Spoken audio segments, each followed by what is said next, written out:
Thanks for joining us for another episode of Boom and Bust. I'm your host, Tony Clement, here at the News Forum where all voices matter. Now, our guest today was last on the program back in 2019, one of my first guests, and at the time he was the Alberta Minister of Finance as well as President of the Treasury Board. Things have taken a little bit of a turn since 2019, of course. A lot of water has been under the bridge, but at the same time, there is more to talk about because our guest, the Honourable Travis Toews, who is the member of the Legislative Assembly for Grande Prairie Wapiti, is the first registered candidate for the leadership of his party, and thereupon, I guess, if he's successful, he will be the next Premier of the province of Alberta. So, Travis, thanks for joining us today. It's really hot off the presses that you decided to run for the Alberta UCP leadership. Well, thanks, Tony. It's a pleasure to join you again. I didn't realize it was since 2019, but a real pleasure to join you. Yes, there's been a lot of water under the bridge since 2019. A lot of progress, I would suggest, fiscally within the province of Alberta, and yet I handed in my resignation to the Premier yesterday morning to start a new chapter. It's very interesting you did that. When I ran, I did also run for Premier of Ontario when Mike Harris resigned, and there was a leadership race. This is back in 2002.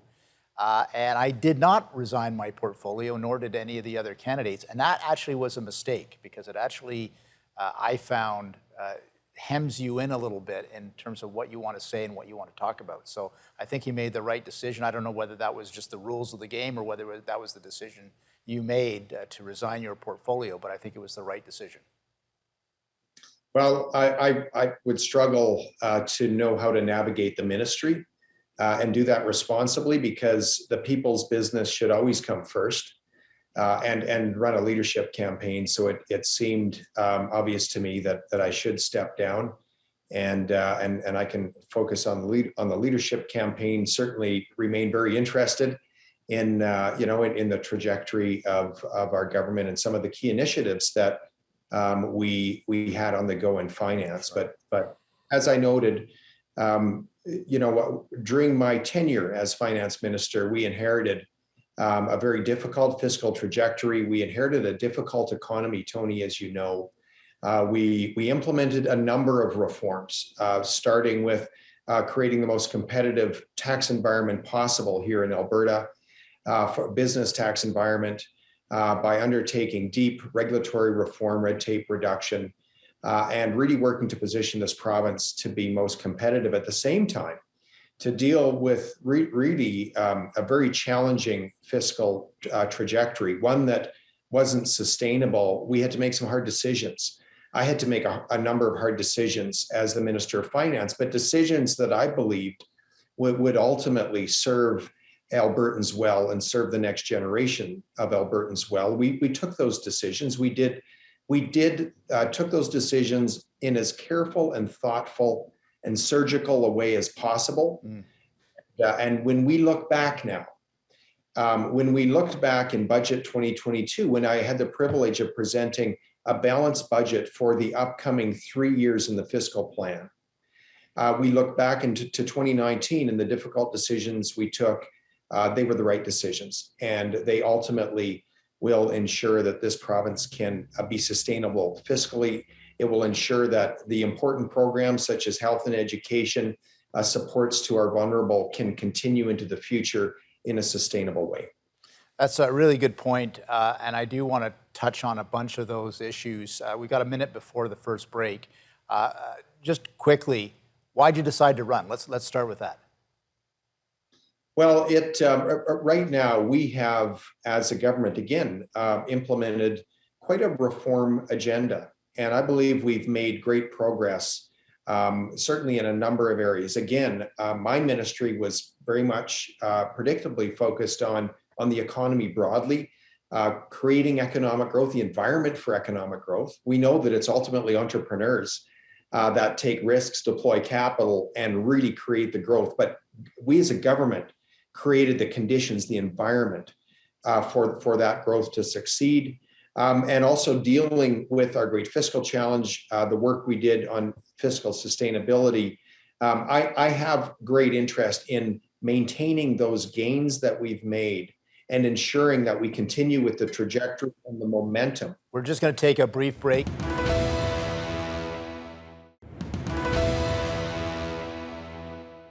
And welcome back to Boom and Bust. I'm your host, Tony Clement, here with the Honourable Travis Toews. He was, till just a few days ago, the Finance Minister of Alberta. Now he's running for the leadership of his party with the resignation of Premier Kenney.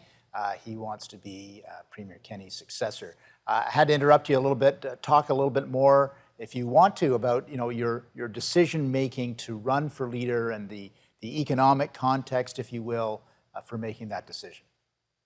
Sure, Tony. As I was saying, we've made great progress on a number of fronts in the last 3.5 years. Certainly on the economic front, taking a very stagnant economy, positioning it to be, the economy that's leading the nation in growth, or expected to lead the nation in growth this year and next, by certainly many major banks and economic think tanks.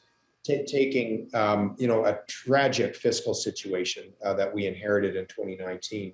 And ultimately turning it around through some hard decisions, difficult decisions, but also some discipline over the last 3 years, and ultimately delivering a balanced budget in budget 2022, a budget that is balanced for every fiscal year in the fiscal plan. We've made great progress. We have to ensure that progress doesn't erode.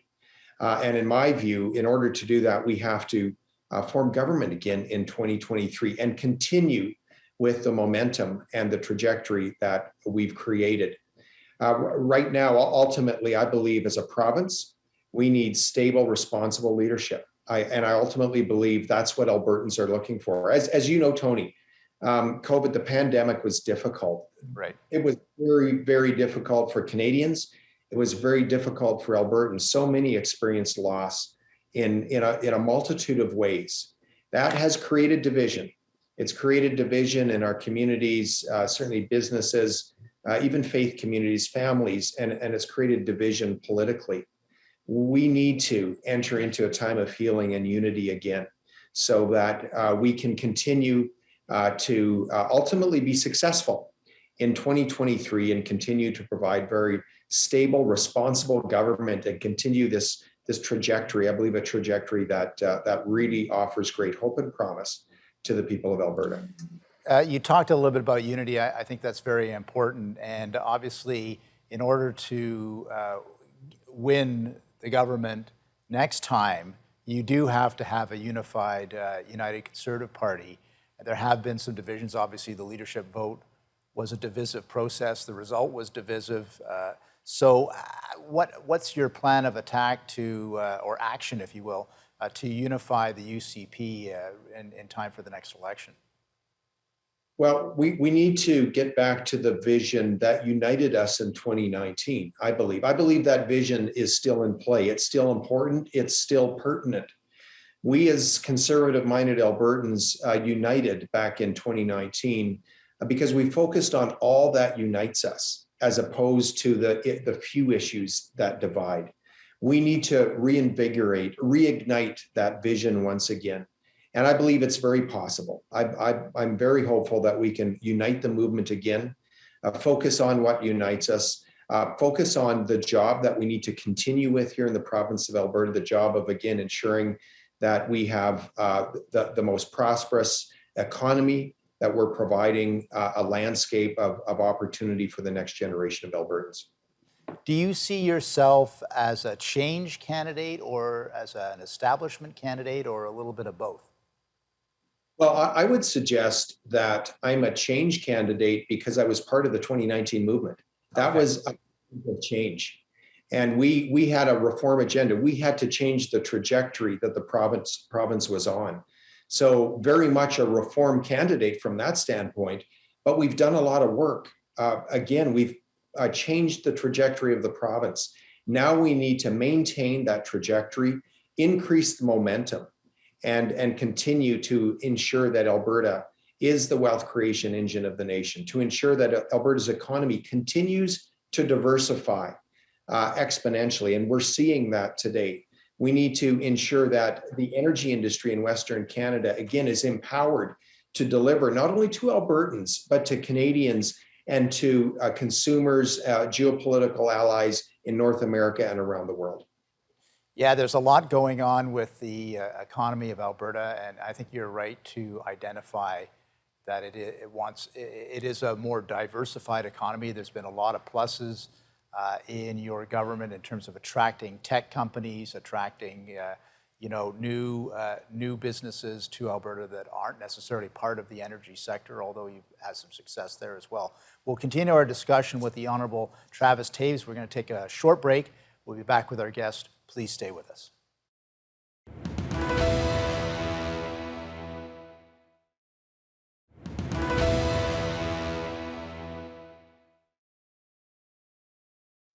Welcome back to Boom and Bust. I'm your host, Tony Clement, here with the Honourable Travis Toews. He is a candidate for the leadership of the United Conservative Party in the province of Alberta. Travis, we were just talking a little bit about, before the break, about how the growth agenda of the Alberta economy under Premier Kenney and you as Finance Minister has been quite tangible. How would you like to see the Alberta economy grow in the future, and how does that contrast, let's say, with Rachel Notley's plans as leader of the NDP? Sure.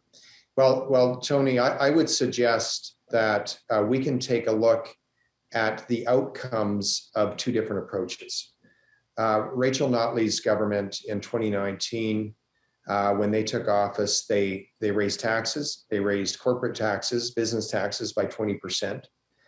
They introduced the carbon tax, which affected every business, as you know, every family, every nonprofit organization. They added regulatory burden in many areas. I can cite agriculture, for instance, Bill 6, which was a bill that certainly affected labor laws that were very, very difficult for Alberta's farmers and ranchers and for agriculture in general. That's just one example. And we saw the results of that. They did not champion the energy industry, which is a big part of our economy, not the only part of our economy, but they did not champion the energy industry. In fact, seemed somewhat embarrassed by it, unfortunately. And the results were tragic. Investment fled the province by the tens of billions of dollars. Tens of thousands of jobs were lost during that time. Many small businesses and entrepreneurs lost decades of equity, and some didn't make it at all. Contrast that with effectively the reform agenda that we brought in 2019. We reduced business taxes, corporate taxes by a third. We brought in a reform agenda on regulatory modernization, red tape reduction, if you will. We lowered taxes and regulatory burden wherever we had the opportunity. And we worked hard to position the energy industry, to champion the energy industry with our narrative, because words matter, narrative matters. And what we're seeing right now is incredible in the Alberta economy. We're seeing growth in sectors that I couldn't have imagined. For instance, the tech sector, Tony, you mentioned it. Right. We're leaders right now across the nation in terms of tech sector growth and investment.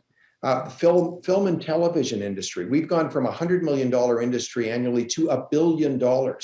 We're seeing manufacturing projects set up in Alberta. And as you know, de Havilland announced an aerospace manufacturing play just outside of Calgary.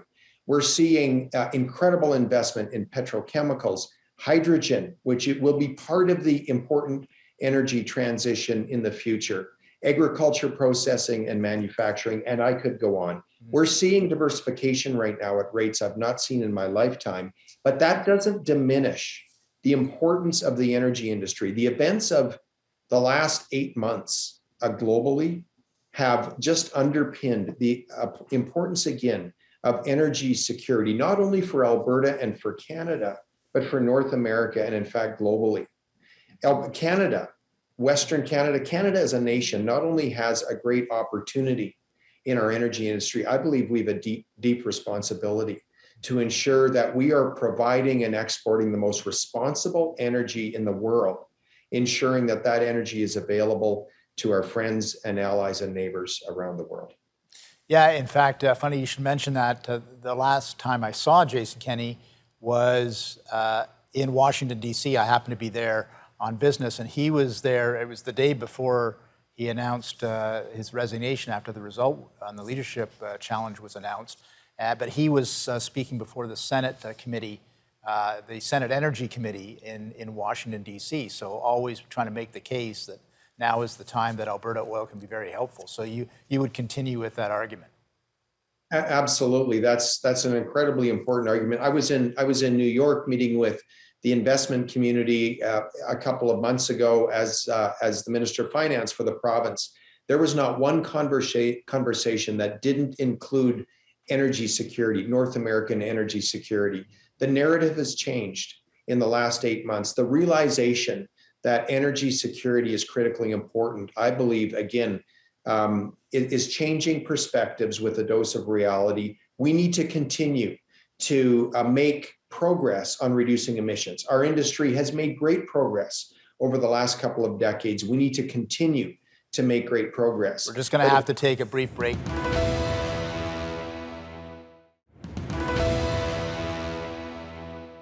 And we're back here at Boom and Bust with our special guest, the Honourable Travis Toews, former Finance Minister for the province of Alberta, now the first registered candidate for the leadership of the United Conservative Party in the province of Alberta. Please continue your thought about the intersection between the energy sector and meeting the emissions reductions, Travis. I think that's an important point. Sure, Tony. As you know, in Canada, we have, I believe, the most responsible energy industry in the world. They've been on the path of reducing emissions intensity for a couple of decades. They've made great progress. They will continue to make great progress. And Canadian energy has never been more important. If we abdicate that role, that production will go elsewhere. It will go to regimes such as Putin's in Russia. We know the tragedy playing out right now in Western Europe. We ultimately cannot abdicate the role of the most responsible energy producer globally, critically important. And we know that, in fact, energy production is more than just, putting gas in your vehicle and heating your home. Right now, due to an energy crisis shortage in natural gas that was already starting to show itself last fall, fertilizer production was shut off in Europe, in parts of Asia. That's resulted in a shortage of fertilizer, high prices. It will result in a reduction in agriculture production in this upcoming year. That could have tragic effects for those living on the margins globally. Again, Alberta, Canada has a deep great opportunity and deep responsibility to ensure that we don't hastily divest from our energy sector, but instead support it, position it for growth, for responsible production. It will be critical for decades to come. Now, diversification in our economy in Alberta is also critically important. The two are not mutually exclusive. We can have a robust energy industry here in Alberta, an energy industry that's also on a road to transition, and at the same time see an increasing diversifying economy. And that's what we're seeing today, again, in growth in the tech sector, manufacturing, film and television, petrochemical, and agriculture. A lot of Conservative parties in Canada are dealing with vote seepage, what I call vote seepage, because of splinter groups who become their own parties. And we're seeing that here in the province of Ontario with our provincial election. I don't think it'll impact on the result, but there certainly are at least two parties that used to be part of the Conservative big tent here. How would you prevent that from happening with the UCP? Well, Tony, again, we need to recast the vision. That was cast in 2019, basically calling on Conservatives to uniting around the principles that do unite us, and not focusing on those few issues where there's disagreement. That is mission critical. And I'm very hopeful, because conservative-minded Albertans only have to look back to 2015 and realize what happens when we splinter. And, as I've traveled the province and listened to Albertans, and by the way, listening to Albertans right now is vitally important. Right. We started that already around the budget process, post-budget. And as I would listen to Albertans, there was agreement, I believe, deep agreement that we cannot fracture, that we have to stay together, that we have to focus on all that unites us, even in all the emotion that we find ourselves in following this pandemic. So I'm hopeful that we can stay united and that we can offer a very hopeful, credible government, responsible and stable leadership in 2023, and continue with the trajectory that we've put this province on. It's critically important. We've got about a half a minute left, but when you listen to Albertans, is that one of the things they talk about, how they, I mean, it's been a little bit topsy-turvy in politics in Alberta the last few months, so they want to see a steady hand at this point? You know, when I listen to Albertans, they want to see a responsible, steady, stable government, a steady hand on the wheel. I believe I provided that as finance minister in this province over the last 3 years. And that's one reason why I'm offering my services to the party, to conservative-minded Albertans for leadership in the upcoming weeks and months. We're going to have to leave it at that. Travis Toews, thank you so much for joining us, and best of luck in your leadership bid. Thank you very much, Tony. Great to catch up with the Honourable Travis Toews there, obviously running for the leadership of his party and thereupon Premier. So we'll see how that goes. I'm sure we'll be watching, and we'll be covering it here at the News Forum.